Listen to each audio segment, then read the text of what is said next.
जीवन में कोई भी प्रयास खोता नहीं।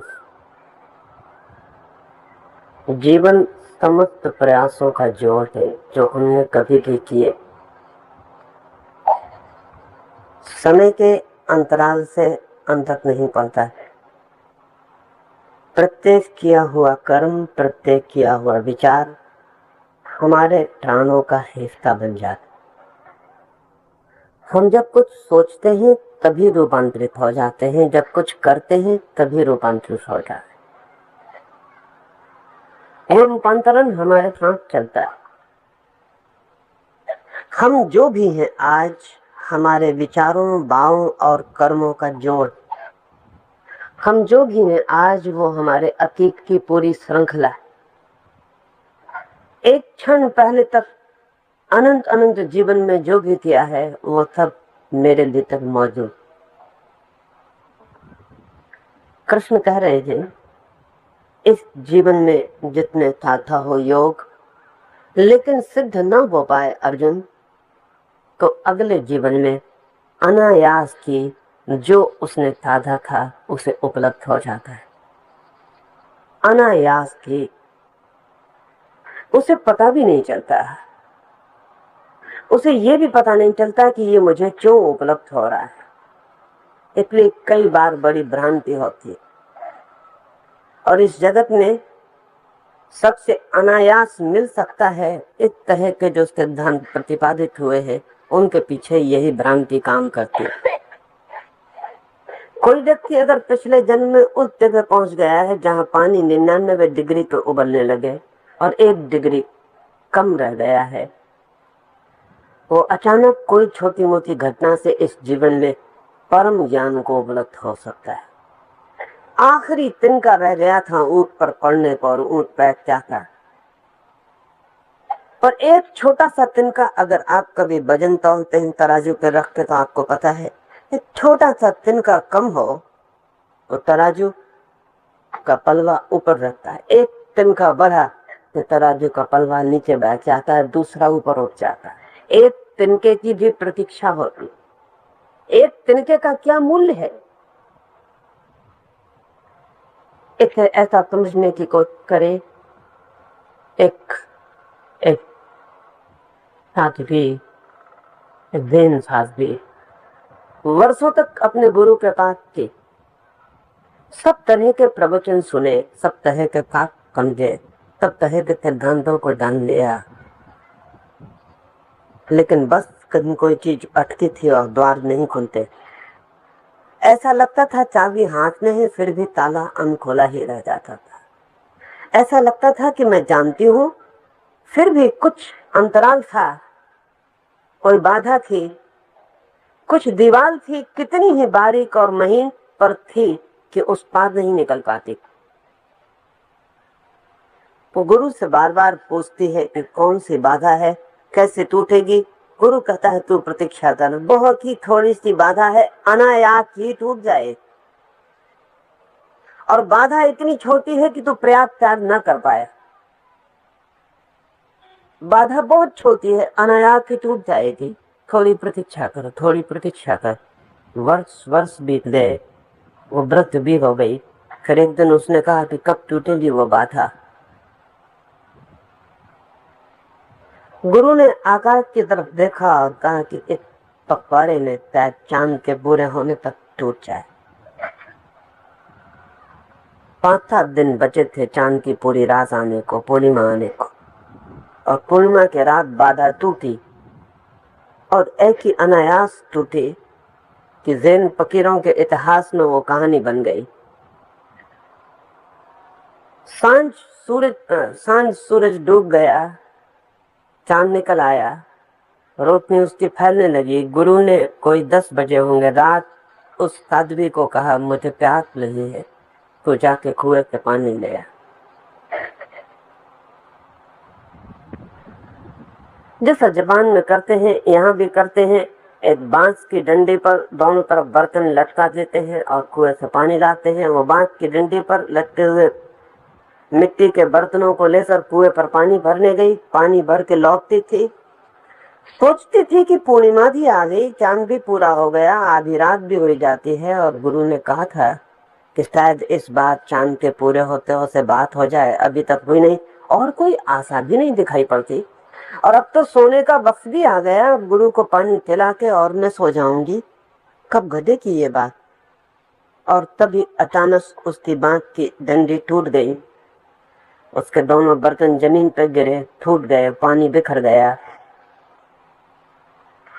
और घटना घट गई। उसने गीत लिखा है कि जब बर्तन नीचे गिरा तब मैं बर्तन में देखती थी कि चांद का प्रतिबिंब बन रहा पानी में। फिर मिट्टी की घड़ा था, गिरा, फूटा, घड़ा भी फूट गया, पानी बिखर गया, चांद का प्रतिबिंब कहाँ खो गया कुछ पता न चला। और घड़े के फूटते ही कोई चीज मेरे भीतर फूट गई, और जैसे चांद का प्रतिबिंब खो गया ऐसे ही मैं खो गई। घड़े से फूटते ही कुछ मेरे भीतर भी फूट गया, और जैसे चांद का प्रतिबिंब खो गया पानी में, ऐसे ही मैं खो गई। ऊपर देखा तो चांद था, भीतर देखा तो परमात्मा था। घड़े के बर्तन का प्रतिबिंब टूट गया, चांद नहीं टूट गया।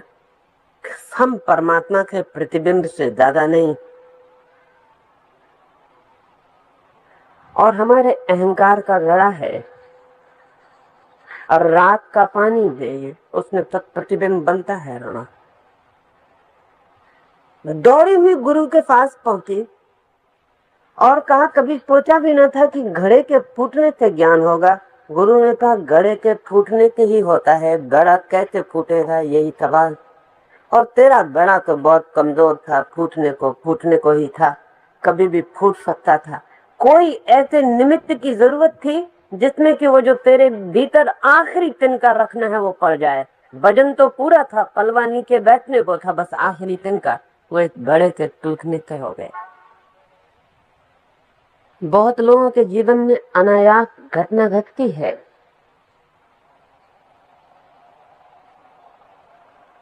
एक बहुत अद्भुत साधक और मिस्टिक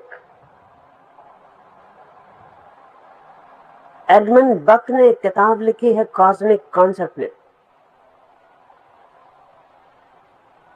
वो बड़ा हैरान थे, न उसने कभी कुछ साधा, न कभी कोई प्रार्थना की, न कभी कोई पूजा की, न प्रभु को विश्वास करता। अचानक एक दिन रात, अंधेरी रात में जंगल से निकल रहा है।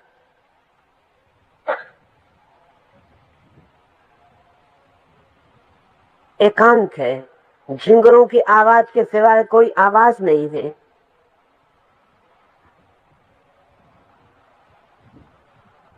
धीमी सी चांदनी है, हवा के झोंके वृक्षों में आवाज कर रहे हैं।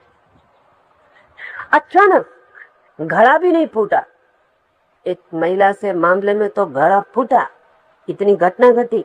अचानक बक ने लिखा है कि बस न मालूम क्या हुआ, मेरी समझ में न पड़ा कि क्या हुआ, कि जैसे मैं मर रहा हूं।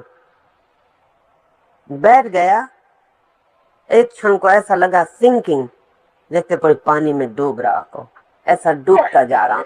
बहुत घबराहट हुई, चिल्लाने की कोशिश की, लेकिन जैसा कभी कभी सपने में सबको हो जाता है, चिल्लाने की कोशिश करते आवाज नहीं निकलती, हाथ उठाने की कोशिश करते हाथ नहीं उठता। तब बक ने लिखा, ना हाथ उठे न चिल्लाने की आवाज निकले। फिर ये भी ख्याल आया, कोई सुनने को भी झींगरों के अतिरिक्त वहां है नहीं, आवाज करने की भी क्या होगा। कब आंखें बंद हो गई, कब मैं नीचे गिर पड़ा, लगा कि मर गया। कब मुझे होश आया, कोई आधी रात होगी, और मैंने देखा कि न दूसरा आदमी, वो आदमी जा चुका जो पल तक था। वो संदेह करने वाला, वो अश्रद्धालु, वो अविश्वासी, वो नास्तिक नहीं, कोई और ही मेरे भीतर आ गया है। वृक्ष के पत्ते पत्ते में परमात्मा दिखाई पड़ रहा है। झिंगुरों की आवाज ब्रह्मनाद हो गई। और बक जीवन भर कहता रहा कि मेरी समझ के बाहर है कि उस दिन क्या हुआ। अनायास कृष्ण कहते हैं, पिछले जन्मों की यात्रा अगर थोड़ी बहुत अधूरी रह गई हो, कहीं हम चूक गए हो, तो किसी दिन अनायास, किसी जन्म में अनायास बीज फूट जाता है, दिया जल जाता है, द्वार खुल जाता है। और कई बार ऐसा होता है कि इंच भर से ही हम चूक जाते, और इंच भर से चूकने के लिए कभी कभी जन्मों की यात्रा करनी पड़ती है। कोलोराडो में अमेरिका में जब पहली दफे सोने की खदानें मिली तो एक बहुत अद्भुत घटना घटी, मुझे प्रीति कर रही है।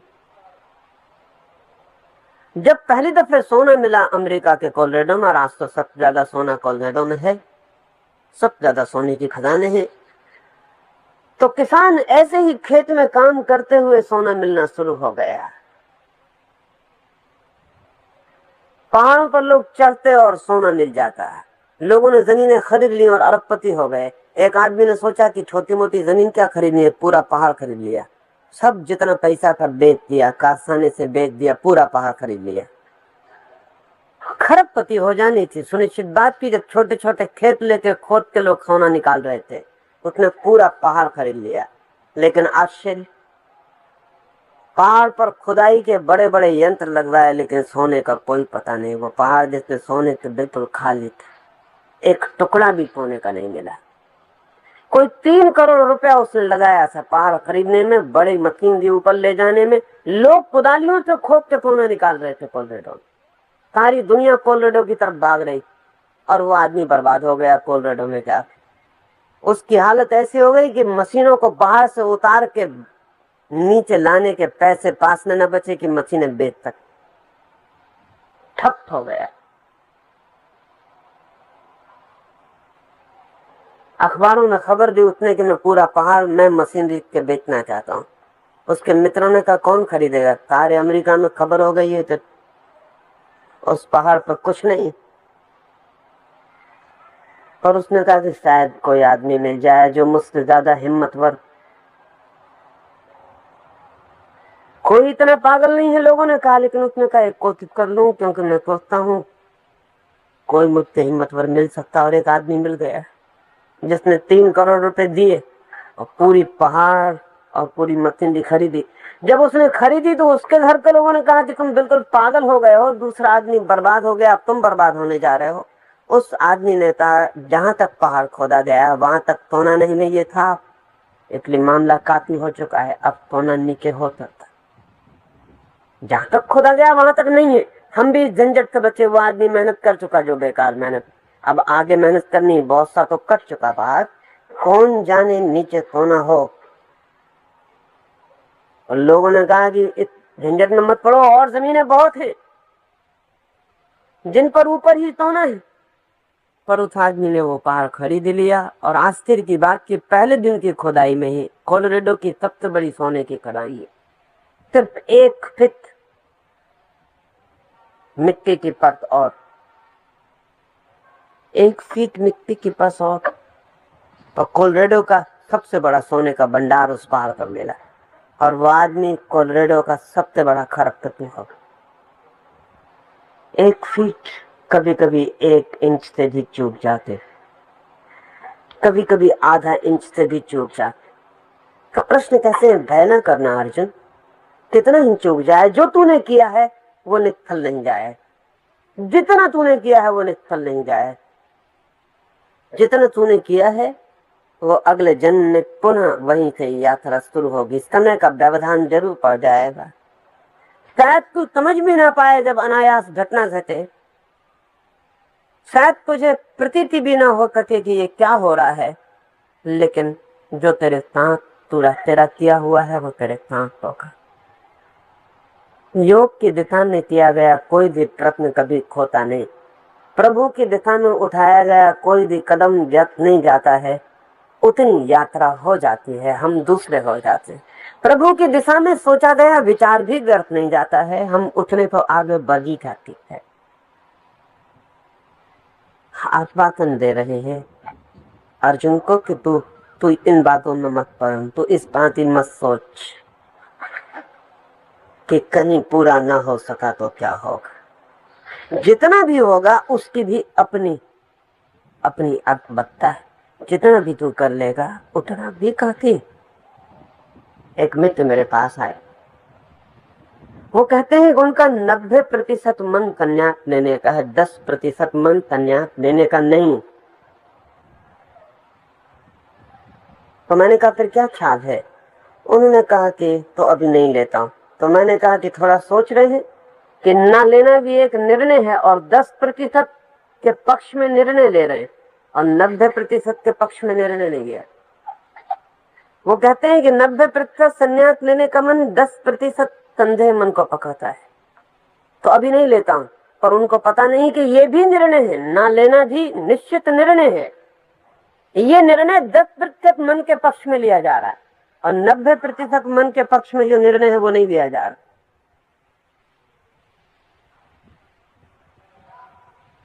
ये 90% मन मालूम होता है उनका नहीं, 10% मन उनका है। मेरा मतलब समझे, ये 90% मन मालूम पड़ता है उनका नहीं है, कम से कम इस जन्म का नहीं। अन्यथा ये कैसे हो सकता था कि आदमी 90% को छोड़े और 10% को पकड़े। 10% उनका है, इस जन्म का है, 90% उनके पिछले जन्मों की यात्रा का है। उससे उन्हें कोई कांसत संबंध नहीं मालूम पड़ता कि वो मेरा है। वो ऐसा लगता है कि कोई मेरे भीतर 90% कह रहा है कि ले लो, लेकिन मैं रुक रहा हूं, मैं 10% के पक्ष में हूं। वो ज्यादा देर न रुक पाए, क्योंकि वो 90% धक्के मारता ही रहेगा। और 10% कितनी देर जी सकता है, कैसे जीतेगा? लेकिन समय का व्यवधान पड़ जाएगा, जन्म भी खो सकते हैं।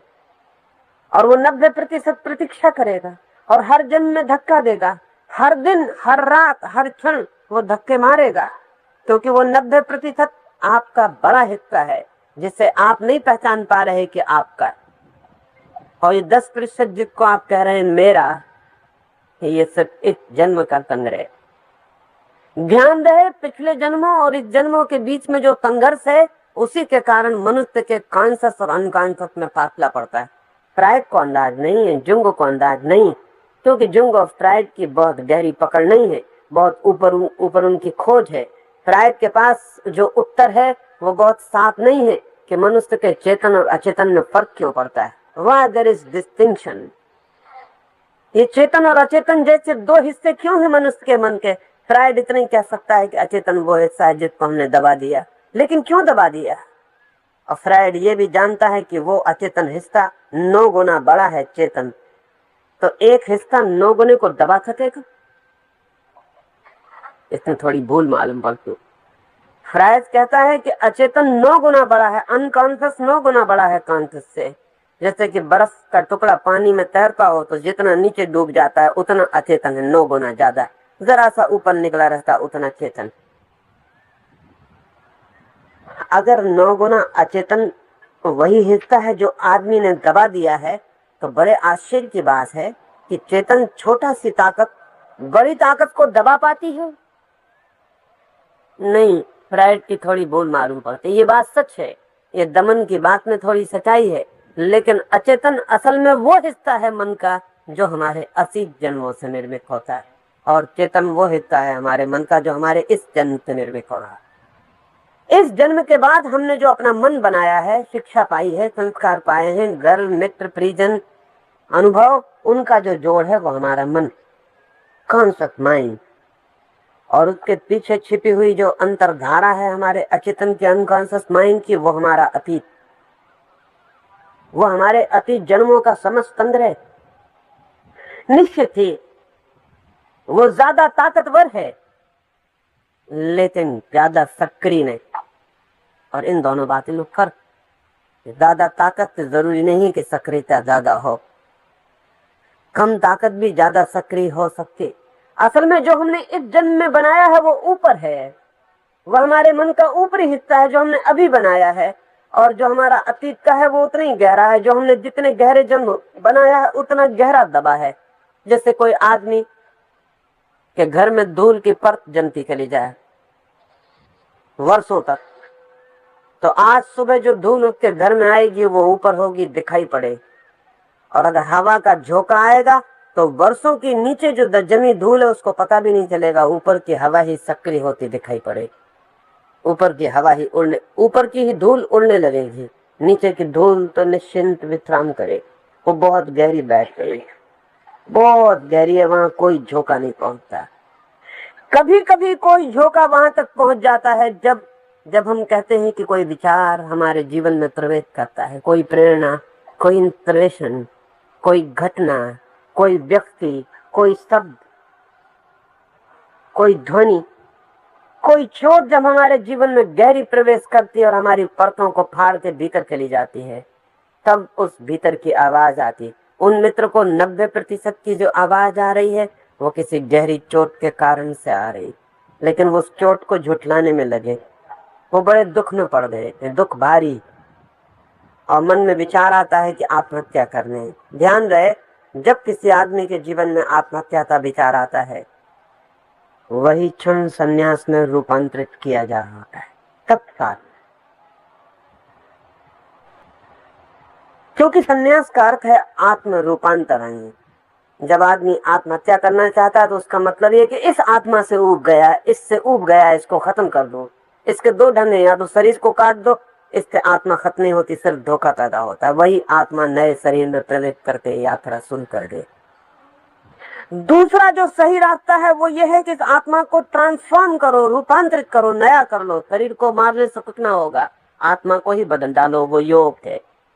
इसलिए बहुत मजे की बात आपको कहूं, जिस देश में ज्यादा सन्यासी होते हैं उस देश में आत्महत्याएं कम हो, और जिस देश में सन्यासी कम होते हैं उसमें उतनी ही मात्रा में आत्महत्याएं बढ़ जाती।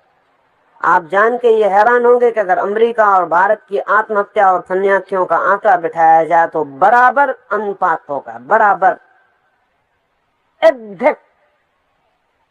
जितने लोग यहाँ ज्यादा मात्रा में संन्यास लेते हैं उतने ज्यादा लोग वहां आत्महत्या में, क्योंकि आत्महत्या का क्षण दो तरफ जा सकता है। वो एक क्राइसिस, एक संकट, या तो शरीर को मिटाओ या स्वयं को मिटाओ, और ये दो बिताएं। शरीर को मिटाने से कुछ भी नहीं होता, सिर्फ 30-35 साल के बाद आप वहीं फिर खड़े हो जाएंगे। एक गर्भ की लंबी यात्रा होगी, गर्भाधारण होगा, फिर बच्चे बनेंगे, फिर शिक्षा होगी, फिर उपद्रव सब चलेगा, और फिर एक दिन आप पाएंगे कि ठीक है, क्षण आ गया आत्महत्या का। हाँ, 30-40 साल बाद आएगा। ये इतना समय व्यर्थ है। संन्यास का अर्थ है आ गई वो घड़ी जहां हम जैसे हैं उससे हम तृप्त न रहे। जैसे हम हैं अब उसी को आगे खींचने में कोई प्रयोजन न रहा, उसमें बदलाव जरूरी है, तो स्वयं को बदल डालो। लेकिन 90% मन कहता है बदल डालो वो पीछे की, पर वो परत गहरी है, नीचे की है, उसको आप अपनी नहीं मान पाते। वो जो ऊपर की परत है उससे आपकी पहचान है, अभी अभी ताजी, वो आपको अपनी लगती। मन का ऐसा नियम, मन का ऐसा नियम, जो ऊपर है वो अपना मालूम पड़ता है, क्योंकि मन ऊपर ऊपर जीता है, सतह पर, लहरों पर। जो गहरा है वो अपना नहीं मालूम पड़ता है। इसलिए बहुत दफे भ्रांति होती है, जब बहुत गहरे से आवाज आती है वो स्वयं के ही भीतर से आती है। जब बहुत गहरे से आवाज आती है तो साधक को लगता है कोई ऊपर से बोलता है, परमात्मा बोल रहा है। परमात्मा कभी नहीं बोलता। परमात्मा तो पूरा अस्तित्व है, वो कभी नहीं बोलता, वो सदा मौन। लेकिन स्वयं के ही इतने भीतर से आवाज आती है कि वो लगती है किसी और की आवाज है, इतने दूर से आती। मालूम हम ही अपने से इतने दूर चले गए, अपने घर से हम इतने दूर चले गए हैं कि अपने ही घर के भीतर से आई हुई आवाज कहीं दूर किसी और की आवाज मालूम पड़ती। वो अपनी ही आवाज है, अपने ही गहरे की आवाज, अपनी ही गहराइयों की आवाज। पर हमारा आइडेंटिटी, हमारा सादात्म होता है ऊपर की पर, उसको हम कहते हैं मैं।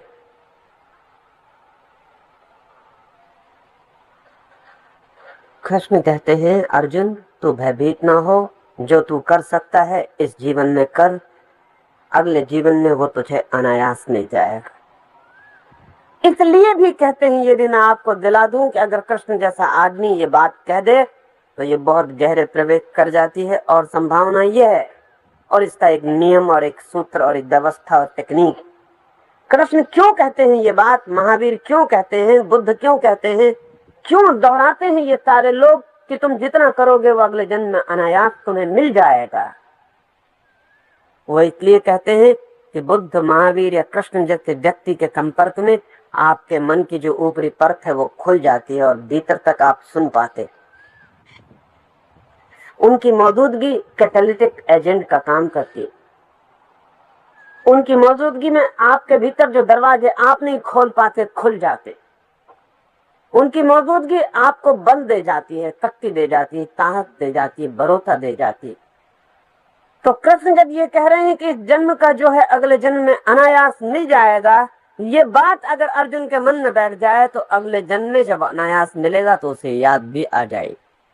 इसलिए जी ये बात कही जाती, तब अगले जन्म में वो याद कर करेगा कि नहीं आज अनायास ये घट रहा है, ये कृष्ण ने कहा, वो पहचान पाए। ये सब उसके भीतर बैठ जाएंगी। शब्दों की भी गहराइयां, व्यक्तियों की गहराइयों के साथ शब्दों की गहराइयां बढ़ती। जब कोई आदमी कंठ से बोलता है तो आपके कान से गहरा कभी नहीं जाता है। जब कोई आदमी हृदय से बोलता है तो आपके हृदय तक जाता है। जब कोई आदमी प्राण से बोलता है तो आपके प्राण तक जाता है।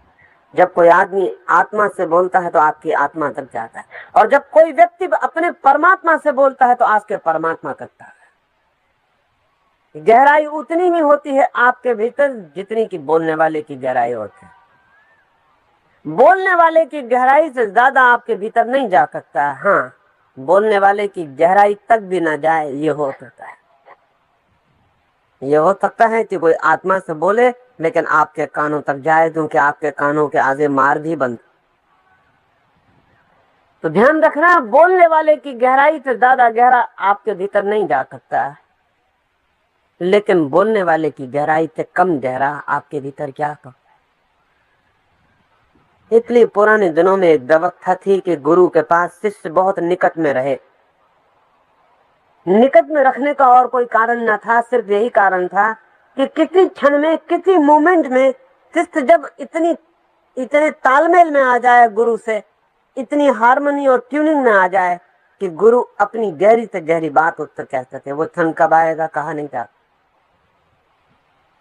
आप 24 घंटे प्रेम के क्षण में नहीं होते। 24 घंटे में कोई क्षण होता है तब आपको लगता है आप ज्यादा प्रेमपूर्ण। 24 घंटे में कई क्षण ऐसे होते हैं जब आपको लगता है कि आप ज्यादा क्रोधपूर्ण।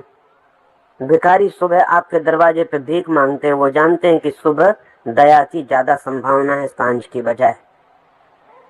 सांझ को भिखारी भीख मांगने नहीं आता, क्योंकि वो जानता सांझ तक आप दिन भर भीख मांग के खुद इतने परेशान हो गए कि आपसे कोई आशा नहीं की जा सकती। सुबह आप आ रहे हैं एक दूसरे लोग स्वयं की भीतर की गहराइयों से, जहां मालिक का निवास, जहां प्रभु रहता है। सुबह सुबह के क्षण में आप में भी थोड़ी मालकियत होती, थोड़ा स्वामित्व होता है। आप भी भिखारी नहीं होते। सांझ तक बाजार के धक्के, दफ्तर की दौड़, सड़कों की चोट, सब उपद्रव से कि आप भिखारी की हालत में पहुंच जाते हैं। सांझ आपकी हैसियत नहीं होती कि दे सके, इसलिए सांझ दुनिया में किसी कोने में भीख नहीं मांगी जाती। भिखारी भी समझ गए लंबे अनुभव से, मनस विज्ञान कि आदमी की बुद्धि कब काम कर सकती है दया के लिए। ठीक ऐसे ही गहराई के क्षण भी होते हैं। इसलिए पुराना गुरु चाहता था कि शिष्य निकट रहे, बहुत निकट रहे, ताकि किसी ऐसे क्षण में जबकि उसे लगे कि अभी द्वार खुला है, वो कुछ डाल दे और भीतर की गहराई तक पहुंच जाए। कृष्ण को लगा है कि ये क्षण अर्जुन का गहरा, क्यों? क्योंकि अर्जुन पहली दफा उत्सुक हो रहा है कुछ करने को। भय उसका उत्सुकता की वजह से ही है। अगर उत्सुक ना होता तो वो ये भी ना पूछता कि कहीं मैं बिखर तो ना जाऊंगा, कहीं ऐसा तो ना होगा कि मेरी नाव रास्ते में ही डूब जाए। इसका पक्का अर्थ यह है कि दूसरी तरफ किराने जाने की पुकार उसके मन में आ गई, दूसरे किनारे की खोज का आवाहन मिल गया, चुनौती कहीं स्वीकार कर ली गई है, इसलिए तो भय उठा रहा है, इसलिए भय उठा। नहीं तो भय भी नहीं उठाता, वो कहता भी ठीक है, आप जो कहते हैं बिल्कुल ठीक है। अक्सर जो लोग एकदम से कह देते हैं कि बिल्कुल ठीक है, वे वही लोग होते हैं जिन्हें कोई मतलब नहीं हो। मतलब हो तो एकदम से नहीं कह सकते ठीक है, क्योंकि तब प्राणों का सवाल, कमिटमेंट, फिर तो एक गहरा कमिटमेंट। आदमी कहता है बिल्कुल ठीक है, घर चला जाता है। अक्सर जो लोग कहते हैं बिल्कुल ठीक है, बिना सोचे समझे, बिना भयभीत हुए, और ये मामला ऐसा है कि भयभीत होगा ही कोई। ये पूरी जिंदगी के बदलने का सवाल है। ये जिंदगी और मौत का दांव है और भारी दांव है। अर्जुन जब चिंतित हो गया, ये चिंतित शुभ लक्षण है, ये चिंता शुभ लक्षण। इसलिए कृष्ण ने समझा कि अभी वो द्वार खुला है, तब वो उससे कह दे उससे कि घबरा मत, भरोसा रख, जो तू करेगा वो अगले जन्म में तुझे मिल जाएगा। अगर यात्रा पूरी भी न हुई तो कुछ खोता नहीं, अगले जन्म में सुगति मिल जाती है, वैसा वातावरण मिल जाता है जहां वो फूल अनायास खिल जाए, वैसे लोग मिल जाते हैं। तिब्बत में एक बहुत पुरानी योगियों की कहावत है, do not seek the master, गुरु को खोजो मत, when the disciple is ready, master appear, जब शिष्य तैयार है तो गुरु मौजूद हो जा। बहुत पुरानी, कोई 6000 वर्ष पुरानी किताब में ये सूत्र है, इज्जत की खोजना मत गुरु को, जब शिष्य तैयार है तो गुरु मौजूद हो जा। क्योंकि जीवन के बहुत अंतर नियम जिनका हमें ख्याल भी नहीं हो, जिनका हमें पता भी नहीं हो, वे नियम काम करते रहते हैं। आपकी जितनी योग्यता होती है उस योग्यता की व्यवस्था के लिए परमात्मा सदा ही साधन जुटा देता है। हाँ, आप ही उनका उपयोग न करें, ये हो सकता है। ये हो सकता है कि आप कहें कि नहीं, अभी नहीं। आपका ही वो जो ऊपर का मन है बाधा डाल दे। आपके भीतर को मन के देखकर तो अस्तित्व ने व्यवस्था जुटा दी, लेकिन आपका ऊपर का मन बाधा डाल सकता है। बुद्ध आपके गांव से गुजरे और आप कहेंगे आज तो मुश्किल है, आज तो दुकान पर ग्राहकों की भीड़ ज्यादा। कहते आश्चर्य की बात है, ऐसा हुआ है कि बुद्ध गांव से गुजरे हैं, पूरा गांव सुनने नहीं आया। आखिरी वक्त बुद्ध के पास एक आदमी भागता हुआ पहुंचा तो बुद्ध अपने भिक्षुओं से विदा ले चुके थे और उन्होंने कहा कि अब मैं शांत होता हूँ, शून्य होता हूँ, निर्वाण में प्रवेश करता हूँ, अब मैं समाधि में जाता हूँ, तुम्हें कुछ पूछना तो नहीं। भिक्षु इकट्ठे थे, कोई लाख भिक्षु इकट्ठे थे। उन्होंने कहा हमने इतना पाया, हम उसको ही नहीं पचा पाए, हमने इतना समझा, हम उसको ही कहाँ कर पाए। अब हम विदा होते आपको और कष्ट न देंगे, हमें कुछ पूछना नहीं। आपने सब बिना पूछे दिया है, बिना मांगे आपने बरसाया है, बिना सलाह नहीं मांगी थी तो भी सलाह दी है। आपके हम तो ऋणी हैं, अनगृहित हैं, हम तो रो सकते हैं और कुछ कह नहीं सकते। बुद्ध ने 3 बार पूछा, बुद्ध का नियम था, हर बात 3 बार पूछते थे। अनुकंपा अद्भुत है कुछ लोगों, वह 3 बार पूछते थे, पूछना है कुछ, सामने वाला कहता नहीं तो भी बुद्ध कहते पूछना है कुछ, सामने वाला कहता नहीं तो भी बुद्ध कहते पूछना है कुछ, सामने वाला कहता नहीं, तब बुद्ध कहते अब तू ही जिम्मेवार होगा अपनी नहीं का। 3 बार बहुत हो गया। 3 बार पूछ के बुद्ध वृक्ष के पीछे चले गए, आंख बंद करके वे अपने प्राणों को विसर्जित करने लगे। जो लोग भी स्वयं को जान लेते हैं उनके लिए मृत्यु अपने ही हाथ का खेल। वे मृत्यु में ऐसे ही प्रवेश करते हैं जैसे आप किसी पुराने मकान को छोड़ के नए मकान में प्रवेश करते। आप नहीं करते ऐसा, आपको तो एक मृत्यु से दूसरी मृत्यु में घसीट के ले जाना होता है, बड़ी मुश्किल, क्योंकि आप पुराने मकान को ऐसा जोर से पकड़ते हैं कि छोड़ते ही नहीं। हालत वो मकान बेकार हो चुका है, सड़ चुका है, अब उसमें जीवन संभव नहीं। मृत्यु आती ही तभी है जब जीवन एक मकान में असंभव हो जाता है। लेकिन आप कहते हैं चाहे असंभव हो जाए, चाहे मुझे अस्पताल में उल्टा सीधा लटका दो, चाहे मेरी आंख बंद रहे, नलियां मेरी नाक में पड़ी रहे ऑक्सीजन की, लेकिन मुझे बचाओ। देखा अस्पताल लटके हैं लोग, सिर नीचा है, पैर ऊपर है, वजन बंधे हैं, नाक में नलियां लगी हैं, इंजेक्शन दिए जा रहे हैं, मगर वो कहते हैं कि बचाओ। मकान सड़ गया, बिल्कुल बचने के योग नहीं। मौत कृपा करती है कि चलो ले चलें, तुम्हें नया मकान दे रही, वो कहते हैं तुम्हें पुराना मकान, पता नहीं पुराना भी छूट जाए और नया ना मिले, बेहोश पड़े रहेंगे लेकिन बचाओ, मरना नहीं। जो आदमी जान लेता है वो अपने को सहज सहज मकान पूरा हुआ कि वो मौत को खुद कहता है अब ले चल, ये मकान बेकार हो गया। तो बुद्ध अपने को विसर्जित करने लगे नए मकान में। अब वो जाने को नहीं है, क्योंकि अब नए मकान का कोई सवाल नहीं रहा। मकानों की जरूरत मन को रहती है, अब मन विसर्जित हो चुका है। अब बुद्ध परिनिर्वाण में प्रवेश कर रहे हैं। महापुण्य ने, अस्तित्व ने उनकी यात्रा हो रही, कलिता सागर में गिर रही सदा तेरी। तब सुभद्र नाम का आदमी भागा हुआ पहुंचा और उसने कहा कि बुद्ध कहाँ है? वो दिखाई नहीं पड़ते, लोग रो रहे हैं, क्या उनका अंत हो गया? एक भिक्षु ने कहा अंत तो नहीं हुआ, लेकिन अंत में प्रवेश कर रहे हैं। पर सुभद्र ने कहा मुझे कुछ पूछना है। उन लोगों ने कहा तूने बड़ी देर कर दी सुभद्र, और जहां तक हमें याद है बुद्ध तेरे गांव से कम 3 या 4 बार गुजरे हों, तब तू नहीं आया। उसने कहा दुकान पर बड़ी भीड़। बुद्ध आते थे जरूर, लेकिन कभी ग्राहक होते, कभी पत्नी बीमार पड़ जाती, कभी बेटे को कुछ काम आ जाता, कभी शादी हो जाती, कभी तो ऐसा भी होता कि बहुत धूप होती तो सोचता कि कौन जाए इतनी धूप में, कभी शीतकाल में आएंगे तब चला जाऊंगा।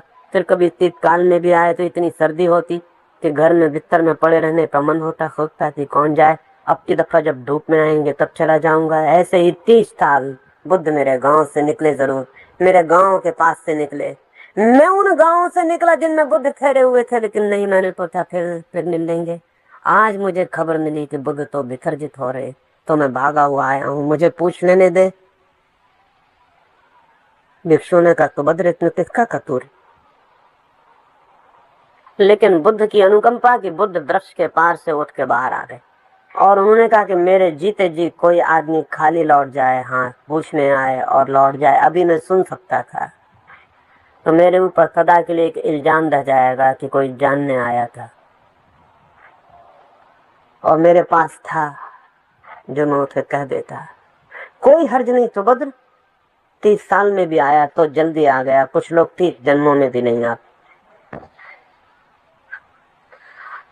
कृष्ण एक शुभ क्षण देखकर अर्जुन को कहते हैं, उसके भीतर चली जाए ये बात, नहीं कुछ नष्ट नहीं होगा अर्जुन, तू जो भी कमाएगा वो तेरी संपत्ति बन जाएगी। और ध्यान रहे, और सब तरह की संपत्तियां इसी जन्म में छूट जाती हैं। तेरे योग में कमाई गई संपत्ति अगले जन्म में यात्रा करता, और सब संपत्तियां इसी जन्म में छूट जाए। कमाया हुआ धन छूट जाएगा, बनाए हुए मकान छूट जाएंगे,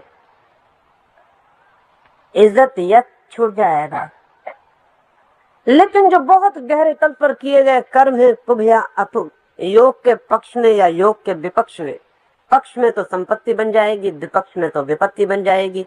अगर योग के विपक्ष में जिए हैं तो दिवालियां निकलेंगे और अगले जन्म में अनायास पाएंगे कि दिवालियां हैं, और योग के पक्ष में कुछ किया है तो एक महासंपत्ति के मालिक होकर गुजरेंगे और अगले जन्म में पाएंगे कि सम्राट है।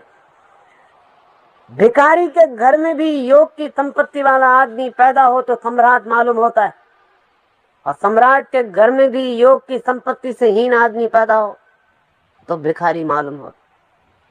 एक आंतरिक संपदा, उसकी ही बात कृष्ण ने कही है और अर्जुन को भरोसा दिलाया। 2 बातें कृष्ण और जोर से वो कहते हैं कि पिछले जन्मों में जिसने थोड़ी सी भी यात्रा प्रभु की दिशा में की हो वो उसकी संपदा बन गई। अगले जन्मों में विषय और वासना में लिप्त हुआ भी प्रभु की कृपा का पात्र बन जाता है। अगले जन्म में विषय वासना में लिप्त हुआ भी वैसा व्यक्ति जिसके पिछले जन्मों की यात्रा में योग का थोड़ा सा भी संचय है, जिसने थोड़ा भी धर्म का संचय किया, जिसका थोड़ा भी पुण्य अर्जन है, वो विषय वासनाओं में डूबा हुआ भी प्रभु की कृपा का पात्र बना रहता है। वो उतना सा जो उसका किया हुआ है वो दरवाजा खुला रहता है, बाकी उसके सब दरवाजे बंद होते हैं, सब तरफ अंधकार होता है, लेकिन एक छोटे से छिद्र से प्रभु का प्रकाश उसके भीतर उतरता है। और ध्यान रहे, गहन अंधकार में अगर छप्पर के छेद से भी रोशनी की एक किरण आती हो तो भी भरोसा रहता है कि सूरज बाहर है और मैं बाहर जा सकता हूं। अंधकार आत्यंतिक नहीं है, अल्टीमेट नहीं है। अंधकार के विपरीत भी कुछ। एक छोटी सी किरण उतरती हो छिद्र से घने अंधकार में, तो वो छोटी सी किरण भी उस घने अंधकार से महान हो जाती। वो घना अंधकार उस छोटी सी किरण को भी मिटा नहीं पाता, वो छोटी सी किरण अंधकार को चीर कर गुजर जाती। तो कितनी ही विषय वासनाओं में डूबा हो वैसा आदमी अगले जन्मों में, लेकिन अगर छोटे से छिद्र से भी जो उसने निर्मित किया है प्रभु की कृपा उसको उपलब्ध होती रहे, तो उसके रूपांतरण की संभावना सदा ही बनी रहे। वो सदा ही प्रभु कृपा को पाता रहता है। जगह जगह स्थान स्थान स्थितियों से प्रभु की कृपा उस पर बरसती रहती। न मालूम कितने रूपों में, न मालूम कितने आकारों में, न मालूम कितने अनजान मार्गों और द्वारों से, और न मालूम कितने अनजान यात्राएं प्रभु की कृपा की उसकी तरफ होती रहती।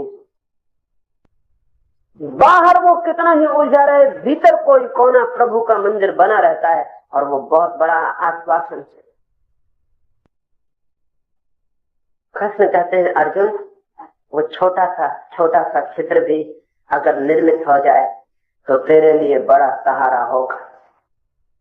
और एक दूसरी बात और भी क्रांतिकारी, बहुत क्रांतिकारी बात कहते हैं योग का जिज्ञासु भी, जस्ट एन इंक्वायरर, योग का जिज्ञासु भी, मुमुक्षु भी नहीं, साधक भी नहीं, सिद्ध भी नहीं, मात्र जिज्ञासु, जिसने सिर्फ योग के प्रति जिज्ञासा भी की हो, वो भी वेद में बताए गए सकाम कर्मों का उल्लंघन कर जाता, उनसे पार निकल जाता। वेद में कहा है कि यज्ञ करो तो ये फल होंगे,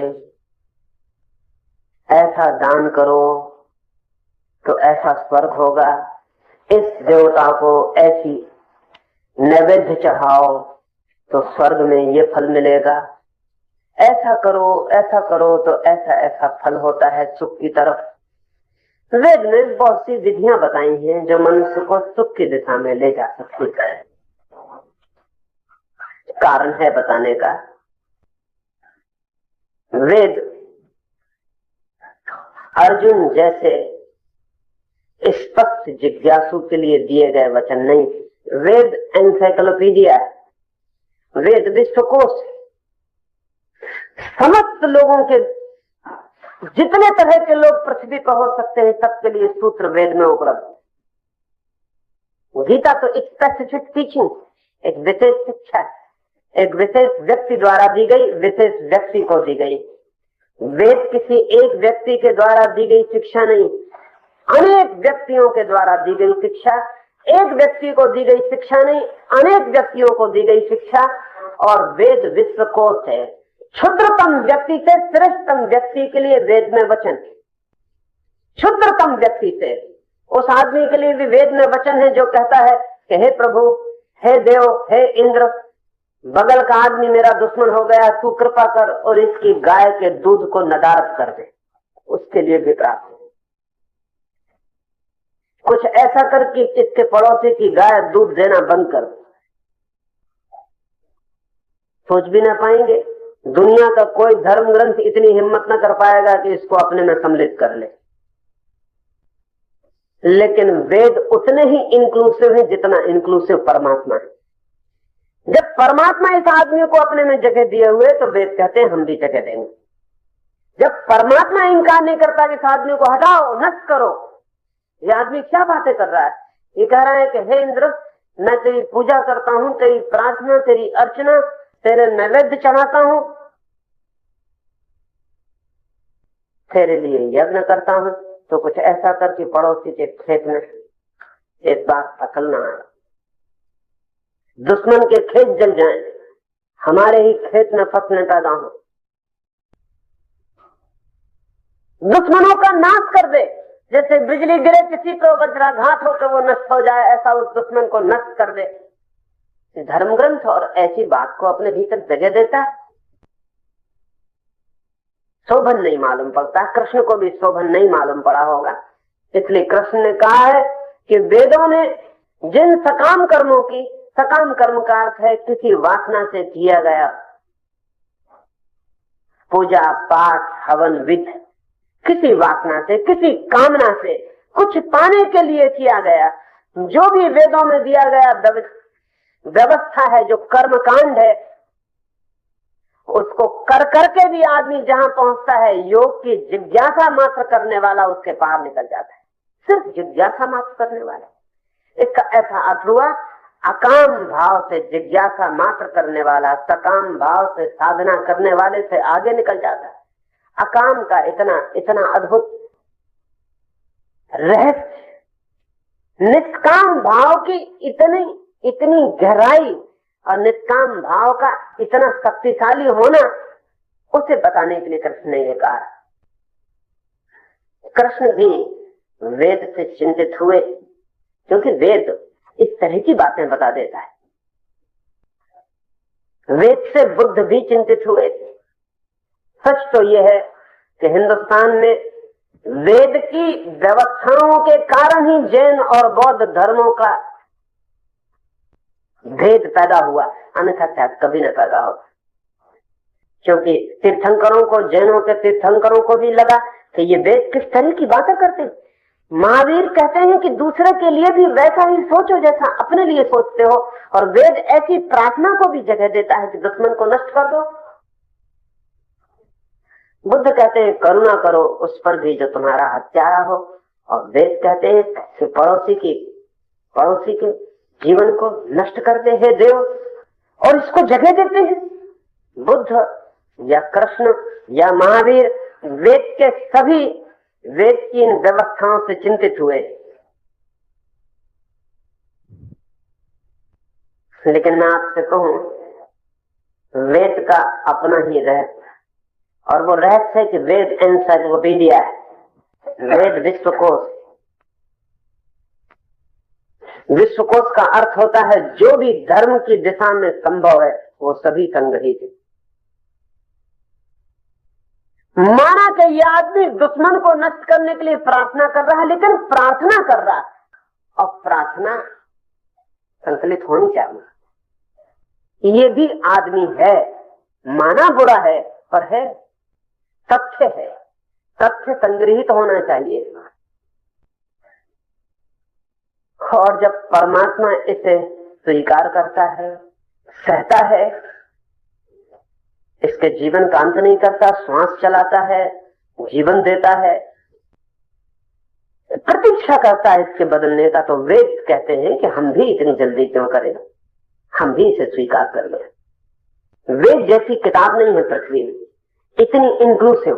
सब किताबें चूजन, दुनिया की सारी किताबें चुनी हुई हैं, उनमें कुछ छोड़ा गया है, कुछ चुना गया है, बुरे को हटाया गया है, अच्छे को रखा गया है। धर्म ग्रंथ का मतलब ही यही होता है। धर्म ग्रंथ का मतलब ही होता है कि धर्म को चुनो, अधर्म को हटाओ।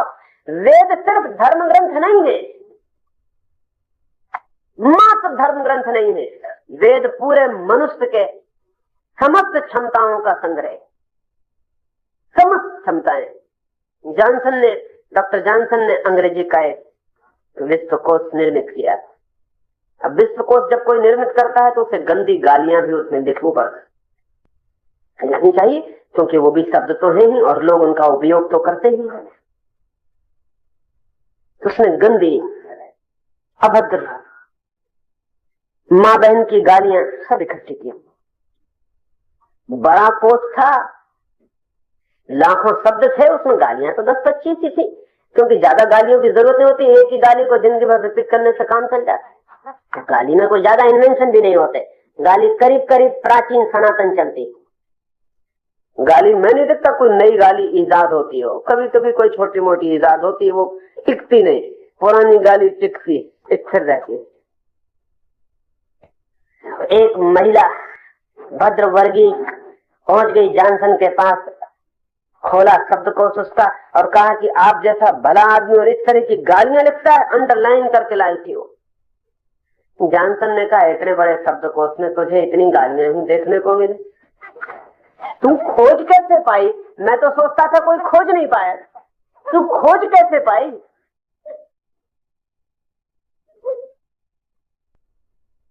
जॉनसन ने कहा मुझे गाली और पूजा और प्रार्थना से प्रयोजन नहीं है। आदमी जो जो शब्दों का उपयोग करता है वो संग्रहित किए। वेद ऑल इंक्लूसिव है। इसलिए वेद में वो क्षुद्रतम आदमी भी मिल जाएगा जो परमात्मा के पास न मालूम कौन सी क्षुद्र आकांक्षा लेके गया है। वो श्रेष्ठतम आदमी भी मिल जाएगा जो परमात्मा के पास कोई आकांक्षा लेके नहीं गया है। वेद में वो आदमी भी मिल जाएगा जो परमात्मा के पास जाने की हर कोशिश करता और नहीं पहुंच पाता, और वेद में वो आदमी भी मिल जाएगा जो परमात्मा की तरफ जाता नहीं, परमात्मा खुद उसके पास आता, सब मिल जाएगी। इसलिए वेद की निंदा भी करनी बहुत आसान है। कहीं भी पन्ना खोलिए वेद का, आपको उपद्रव की चीजें मिल जाएंगी कहीं भी। क्यों? क्योंकि 99% आदमी तो उपद्रव। और अगर वेद इसलिए बहुत रिप्रेजेंटेटिव है, बहुत प्रतिनिधि है, ऐसी प्रतिनिधि कोई किताब पृथ्वी पे नहीं है। सब किताबें क्लास रिप्रेजेंटेशन करती, किसी वर्ग का, किसी एक वर्ग का प्रतिनिधित्व करती हूँ, सब किताबें। वेद प्रतिनिधि है मनुष्य का, किसी वर्ग का नहीं, सबका। ऐसा आदमी खोजना मुश्किल है जिसके अनुकूल वक्तव्य वेद में न मिल जाए, इसलिए उसे वेद नाम दिया गया। वेद का अर्थ है नॉलेज, वेद का अर्थ और कुछ नहीं होता। वेद शब्द का अर्थ है ज्ञान, जस्ट नॉलेज। आदमी को जो जो ज्ञान है वो सब संगीत है, सुनाओ नहीं। कौन आदमी को रखे किसको छोड़ दे, वो नहीं। कृष्ण, बुद्ध, महावीर, सबको इसमें अड़चन रही। अड़चन के भी अपने अपने रूप हैं।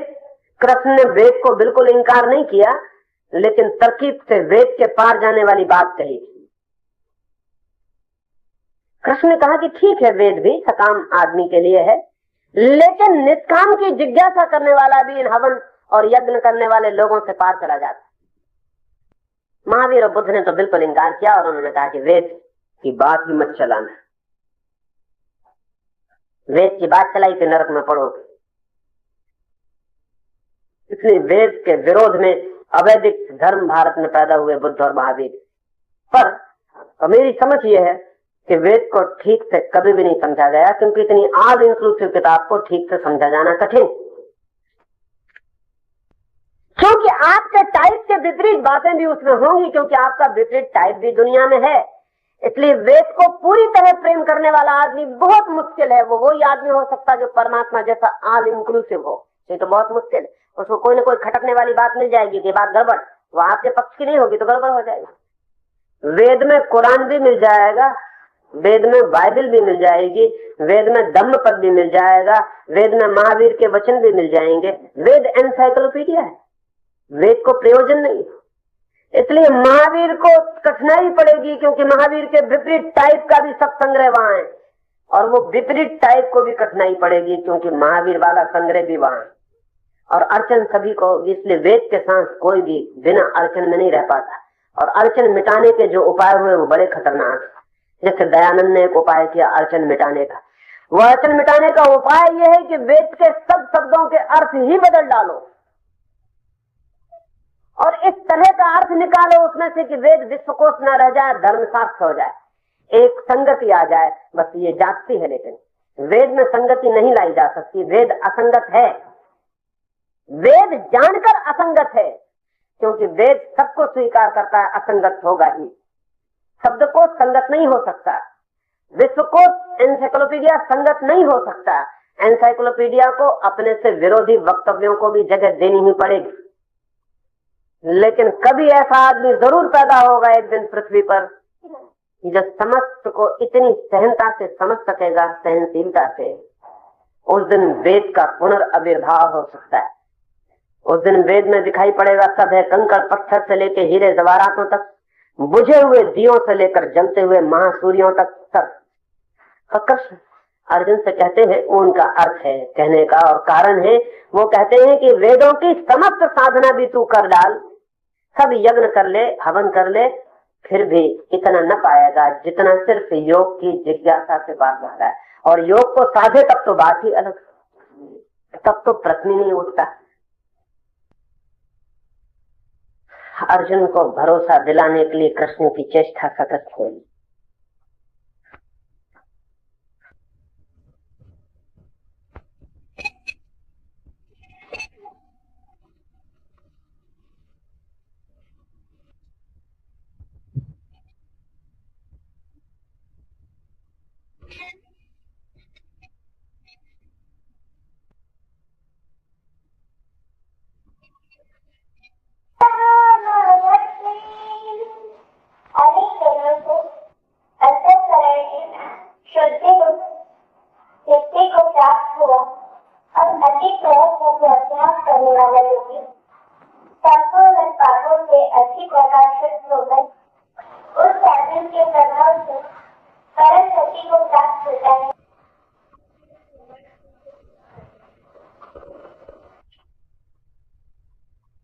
इस सूत्र में दो बातें कृष्ण और जोड़ते हैं। जैसे जैसे अर्जुन उन्हें प्रतीत होता है कि समझ पाएगा, वैसे वैसे वो कुछ और जोड़ते हैं। तो दो बातें कहते हैं। वो कहते हैं शुद्ध हुआ चित्त साधन के द्वारा परम गति को उपलब्ध होता है। शुद्ध हुआ चित्त साधन के द्वारा परम गति को उपलब्ध होता है।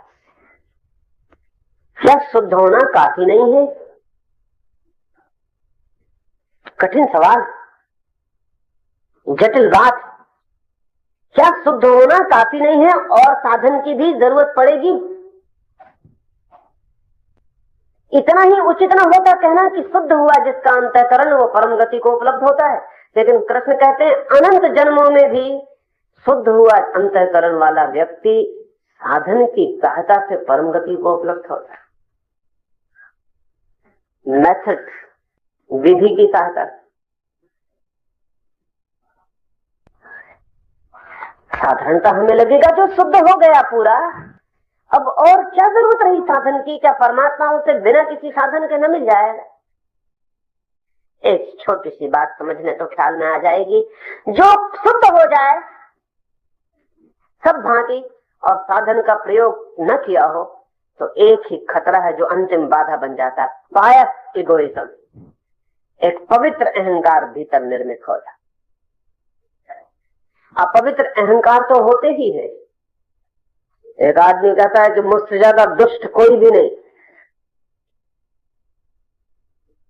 कि मैं छाती में छोरा भोंक दूं तो हाथ नहीं धोता और खाना खा लेता हूं। आदमी इसके भी दावे करने वाले लोग, ये असात्विक अहंकार की घोषणा है।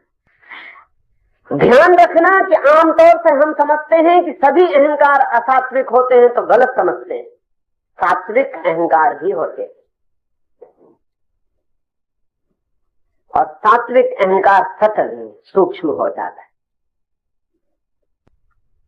एक आदमी कहता है मुझसे दुष्ट कोई भी नहीं, एक आदमी कहता है मैं तो आपकी चरणों की धूल हूं।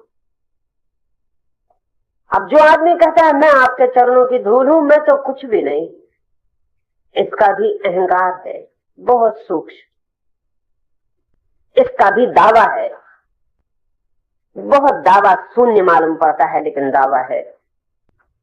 कोई दावा दिखाई नहीं पड़ता, क्योंकि ये भी कोई दावा हुआ कि मैं आपकी चरणों की धूल हूं, लेकिन उस आदमी की आंखों में झांकना।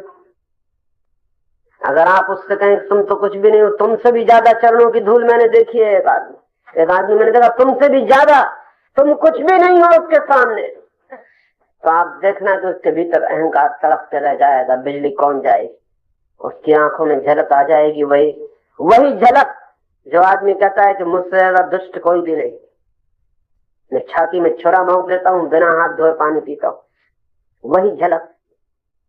अहंकार बहुत चालाक है, द मोस्ट कनिंग फैक्टर, बहुत चालाक तत्व है हमारे भीतर। वो हर चीज से अपने को जोड़ लेता है, हर चीज से। वो कहता है धन है तुम्हारे पास तो अकड़ के खड़े हो जाओ, कहोगे जानते हो मैं कौन हूं, मेरे पास धन है। अब तुमने अगर सोचा कि धन की वजह से अहंकार छोड़ दो धन, तो वह अहंकार कहेगा तेरे से बड़ा त्यागी कोई भी नहीं। घोषणा कर दे कि मैं त्यागी हूं, महान। आपको पता नहीं कि वही अहंकार जो धन के पीछे छिपा था अब त्याग के पीछे छिप गया, त्याग को ओढ़ लिया। और ध्यान रहे, धन वाला अहंकार तो बहुत स्थूल होता है, सबको दिखाई पड़ता। त्याग वाला अहंकार सूक्ष्म हो जाता और दिखाई नहीं पड़ता। इसलिए कृष्ण कहते हैं कि अर्जुन, सब भांति शुद्ध हुआ व्यक्ति भी साधन की सहायता से प्रभु को उपलब्ध होता। भी साधन की किसलिए जरूरत पड़े? शुद्धि हो जाए, सत्व आ जाए, सब अंतःकरण बिल्कुल पवित्र मालूम होने लगे, लेकिन ये प्रतीति एक चीज को बचा रखेगी, वो है मैं। उस मैं को बिना साधन के काटना असंभव है। उस मैं को साधन से काटना पड़ेगा। और योग की जो परम विधियां हैं वो इस मैं को काटने की विधियां हैं, जिनसे ये मैं कटेगा। बहुत तरह की विधियां योग उपयोग करता है जिनसे कि ये मैं काटा जाए। अलग अलग तरह के व्यक्ति के लिए अलग अलग विधि उपयोगी होती जिससे ये मैं काटा जाए। एक दो घटनाएं मैं आपसे कहूं तो ख्याल में आ जाए। सूफी फकीर हुआ बायजीद। बायजीद के पास जिस राजधानी में वो ठहरा था, उस राजधानी का जो सबसे बड़ा धनपति था, नगर सेठ था, वो आया। उसने आके लाखों रुपए बायजीद के चरणों में डाल दिए और कहा, बायजीद मैं सब त्याग करना चाहता हूं, स्वीकार कर। बायजीद ने कहा कि अगर तू त्याग को त्याग करना चाहे तो मैं स्वीकार करता हूं। त्याग को स्वीकार नहीं करूंगा, त्याग को भी त्याग करना चाहे तो स्वीकार करता हूं। उस आदमी ने कहा, मजे की बात कर रहे हैं आप, धन तो त्यागा जा सकता, त्याग को कैसे त्यागेंगे? त्याग क्या कोई चीज? बायजीद ने कहा, साधन का उपयोग करेंगे, त्याग को भी त्याग करवा देंगे। उस आदमी ने कहा, करो साधन का उपयोग, लेकिन मेरी समझ में नहीं आता कि त्याग तो है ही नहीं। समझिए कि एक कमरे में मैं मौजूद हूं तो मुझे बाहर निकाला जा सकता है, लेकिन अगर मैं मौजूद नहीं हूं तो मेरी गैर मौजूदगी को कैसे बाहर निकाला जा?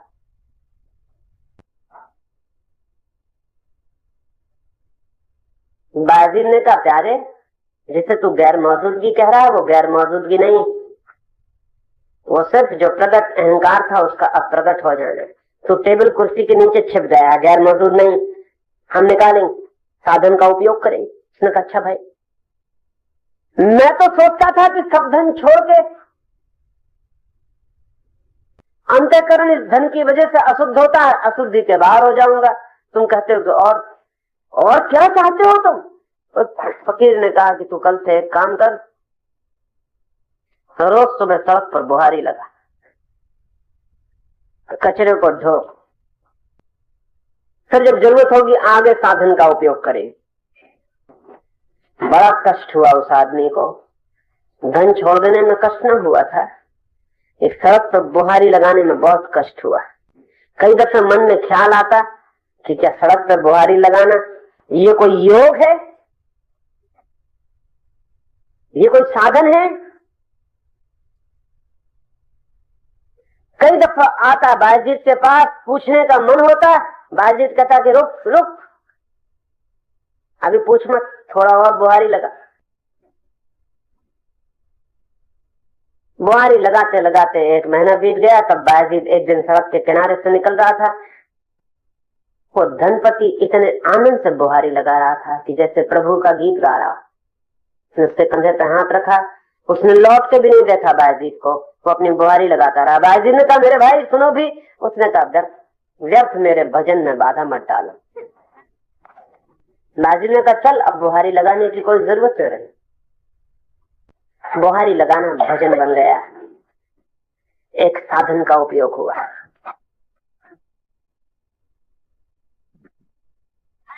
योग हजार विधियों का प्रयोग करता है। योग ने जब पहली दफा सन्यासियों को कहा कि तुम भिक्षा मांगो, तो उसका कारण सिर्फ साधन था, भिखारी बनाने के लिए नहीं था। बुद्ध खुद सड़क पर भिक्षा मांगने जाते हैं। बुद्ध को भिक्षा मांगने की क्या जरूरत थी? और जब बुद्ध के पास बड़े से बड़ा सम्राट भी दीक्षित होता है तो वो कहते हैं भिक्षा मांग। कई बार लोग कहते भी थे कि भिक्षा की क्या जरूरत है, हमारे घर से इंतजाम हो जाएगा। बुद्ध कहते जिस घर को छोड़ दिया उससे इंतजाम लेगा तो साधन ना हो पाए, उससे इंतजाम मत ले, तो सड़क पर भीख मांग। वो आदमी कहता कि कई दफा लोग ऐसा हाथ का इशारा कर देते हैं, आगे जाओ तो बड़ा दुख होता है। बुद्ध कहते जिस दिन दुख ना हो उस दिन तेरी भिक्षा छुड़वा देंगे। साधन हो गया। इसलिए बुद्ध ने अपने सन्यासियों को भिक्षु कहा, भिक्षु, मांगने वाले। और अधिकतर बड़े परिवार के लोग थे बुद्ध के भिक्षुओं में, क्योंकि सम्राट वो खुद थे, उनके सारे संबंधी, उनके सब मित्र, उनके पत्नी के संबंधी, वो सब दीक्षित हुए थे। उन सबको भीख मंगवाई रातों का। बुद्ध जब खुद अपने गांव में आए और भीख मांगने निकले तो उनके पिता ने उनको जाके रोका और कहा कि अब हद हुई जाती, क्या कमी है तेरे लिए, कम से कम इस गांव में तो भीख मत मांग, मेरी इज्जत का तो कुछ ख्याल कर। बुद्ध ने कहा मैं अपनी इज्जत तो गंवा चुका, तुम्हारी भी गंवा दो तो साधन हो जाए। तुम कहां तक बचाए रखोगे, तो छोड़ो। बुद्ध के पिता ने फिर भी नहीं समझा। बुद्ध के पिता ने कहा कि ना समझ, तुझे पता नहीं है। उस बुद्ध को बुद्ध के पिता ना समझ कह रहे हैं, जिससे समझदार आदमी जमीन पर मुश्किल से कभी कोई होता। लेकिन बाप का अहंकार बेटे को समझदार कैसे माने। लाखों लोग उसको समझदार मान रहे हैं, लाखों लोग उसके चरणों में सिर रख रहे हैं, लेकिन बुद्ध के भाव पकड़ के खड़े। कहा ना समझ। हमारे परिवार में, हमारी कुल परंपरा में कभी किसी ने भीख नहीं मांगी। बुद्ध ने कहा आपके कुल परंपरा में न मांगी होगी, लेकिन जहां तक मैं याद करता हूं अपने पिछले जन्मों को, मैं सदा का भिखारी, मैं सदा ही भीख मांगता रहा। उसी भीख मांगने की वजह से तुम्हारे घर में पैदा हो गया, और कोई कारण न था। मगर पुरानी आदत, मैंने फिर अपना भिक्षा पात्र डाला। जब बुद्ध अपने घर पहली बार गए 12 वर्ष के बाद, तो उनकी पत्नी ने बहुत क्रोध से अपने बेटे को कहा कि मांग ले बुद्ध से, ये तेरे पिता हैं, देख तेरे बेशर्म पिता को, ये सब छोड़ के भाग गए, ये मुझे छोड़ के भाग गए, ये मुझसे बिना पूछे भाग गए, तू एक दिन का था तब ये भाग गए, ये तेरे पिता हैं, इनसे अपनी वसीयत मांग ले। गहरा व्यंग कर रही थी पत्नी, पत्नी को पता नहीं थी कि किससे व्यंग कर रही है। वो आदमी अब मौजूद ही नहीं, शून्य में ये व्यंग खो जाए। लेकिन पत्नी को तो अभी भी पुराना पत्नी का भाव मौजूद था। उसे बुद्ध दिखाई नहीं पड़ रहे थे। वो जो सामने खड़ा था सूर्य की भांति, वो उसकी अंधी आंखों में नहीं दिखाई पड़ सकता है। राग अंधा कर देता है, सूर्य भी नहीं दिखाई पड़ रहा है। बुद्ध भी बुद्ध की पत्नी को नहीं दिखाई पड़ रहा।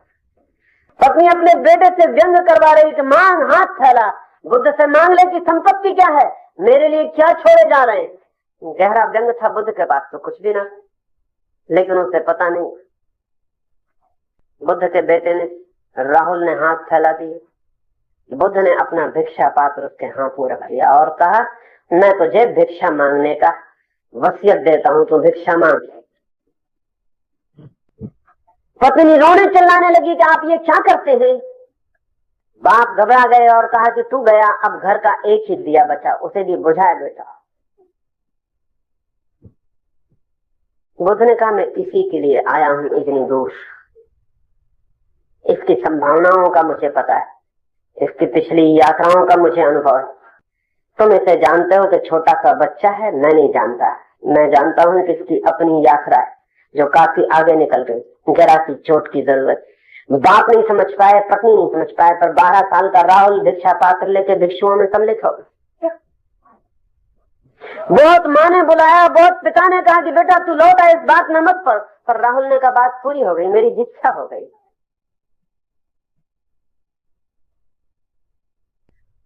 साधन का अर्थ है वो जो सात्विक होने का भी अहंकार बच रहेगा, उसे भी काटना पड़ता है। अगर कोई सिर्फ शुद्ध होने की कोशिश करे, सिर्फ नैतिक होने की, तो उसको साधन की जरूरत पड़ेगी। लेकिन अगर कोई योग के साथ शुद्ध होने की कोशिश करे तो फिर साधन की जरूरत नहीं पड़ती, क्योंकि योग का साधन सांस ही सांस विकसित होता चला जाता है।